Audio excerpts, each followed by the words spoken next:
Picture this. You're standing at the edge of a forest, 50,000 years ago. No phone, no bank account, no social media. But the guy across the fire pit just showed up wearing the biggest, shiniest mammoth tusk necklace you've ever seen. And everyone in the tribe is staring at him. And something inside you twists. Not hunger, not fear.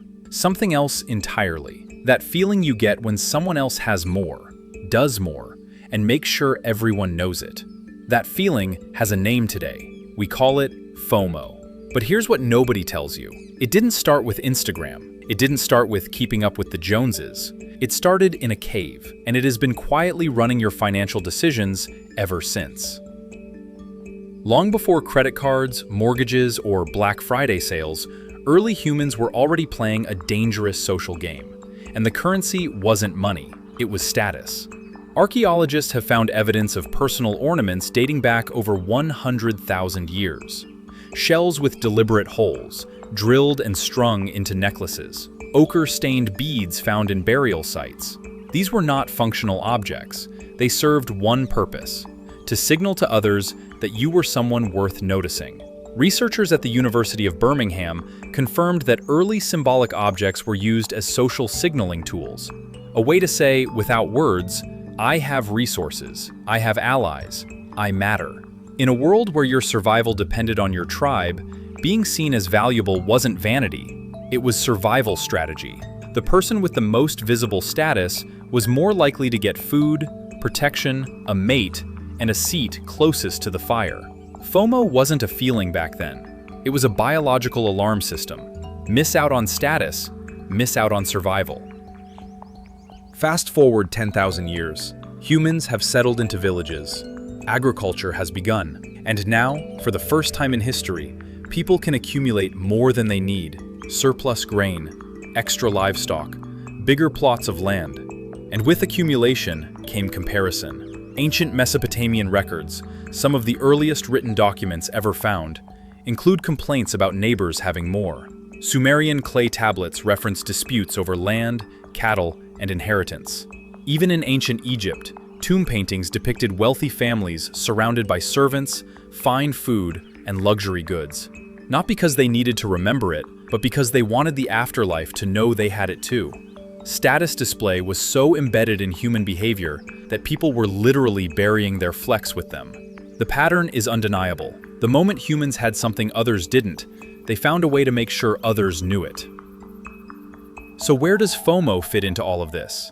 The term fear of missing out was coined by marketing strategist Dan Herman in 1996 and later popularized by author Patrick McGinnis in 2004. But the neurological engine behind it is ancient. When you see someone else experiencing something you don't have, a better meal, a louder party, a nicer car, your brain's threat detection system activates. The amygdala, the same part of the brain your prehistoric ancestor used to detect predators, fires up. Because to the ancient brain, being left out of the group wasn't just uncomfortable, it was dangerous. Exclusion from the tribe in the prehistoric world often meant death. No food sharing, no protection, no cooperation. So your brain evolved to treat social exclusion as a survival threat. Every time you scroll through someone's vacation photos and feel that familiar sting, you're not being shallow. You're running 50,000-year-old software on a 21st century problem. Now here's where it gets financially interesting. FOMO doesn't just make you feel bad, it makes you spend. Researchers at the University of West Georgia found that FOMO is directly linked to impulsive purchasing behavior. People experiencing high levels of FOMO were significantly more likely to make unplanned purchases, especially on visible social goods, clothes, gadgets, experiences, things that other people can see. This is the same behavioral loop that made your prehistoric ancestor drill holes in shells and wear them around their neck. Visibility equals value, and the market has known this for decades. Every luxury brand, every limited edition drop, every only 3 left in stock notification is engineered to trigger exactly the same prehistoric alarm. If you don't act now, someone else will have it, and you won't. The cave hasn't changed, only the products have. Enter loud budgeting. In early 2024, a new financial trend exploded across social media, particularly on TikTok. Instead of quietly struggling with money or pretending to be richer than they were, people started openly announcing their financial boundaries. "I can't afford that. I'm not spending money on that this month. That's not in my budget." Loud and proud. The term was coined by comedian and writer Lucas Battle, and it spread because it hit something real. For generations, money had been treated as a private, almost shameful topic, especially if you had less of it. Quiet budgeting meant suffering in silence, declining invitations without explanation, or worse, spending money you didn't have just to avoid looking like you were missing out. Loud budgeting flipped the script. It said, "The shame isn't in having less.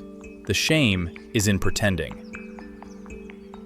But loud budgeting isn't just a social media trend. It's a direct countermove to the prehistoric FOMO loop.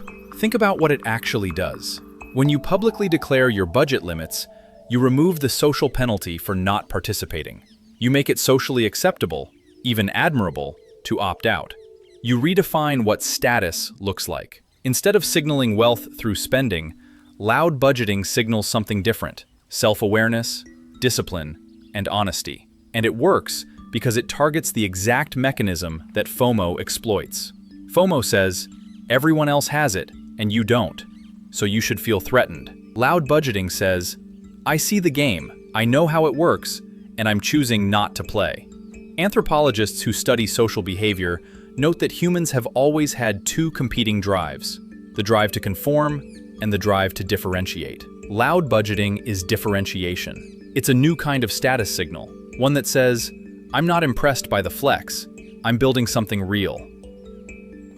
Here's the uncomfortable truth that ties all of this together. The reason FOMO is so powerful, the reason it has survived 50,000 years of human evolution, is because it was never really about objects. It was about belonging. The caveman didn't wear the mammoth tusk necklace because he loved jewelry. He wore it because it kept him inside the circle of people who mattered. And today, every overpriced coffee, every concert ticket you bought because everyone else was going, every gadget you didn't need but couldn't resist, it's the same calculation. Am I in or am I out? Loud budgeting, at its core, is an attempt to answer that question differently. To say, belonging doesn't have to cost me everything.